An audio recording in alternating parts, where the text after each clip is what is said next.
முதல் வாசகம் இறைவாக்கினர் எரேமியா நூலிலிருந்து வாசகம்.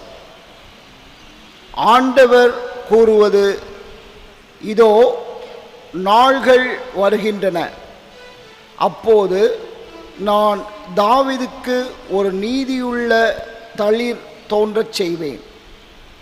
அவர் அரசராய் ஆட்சி செலுத்துவார். அவர் ஞானமுடன் செயல்படுவார்.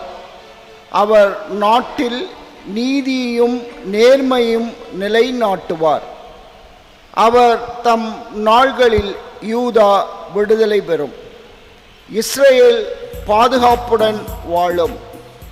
யாவே சித்தேனு, அதாவது ஆண்டவரே நமது நீதி என்னும் பெயரால் இந்நகர் அழைக்கப்படும். ஆதலால் ஆண்டவர் கூறுவது, இதோ நாள்கள் வருகின்றன, அப்போது எகிப்து நாட்டிலிருந்து இஸ்ரேல் மக்களை அழைத்து வந்து வாழும் ஆண்டவர் மேல் ஆணை என்று எவரும் சொல்லார்.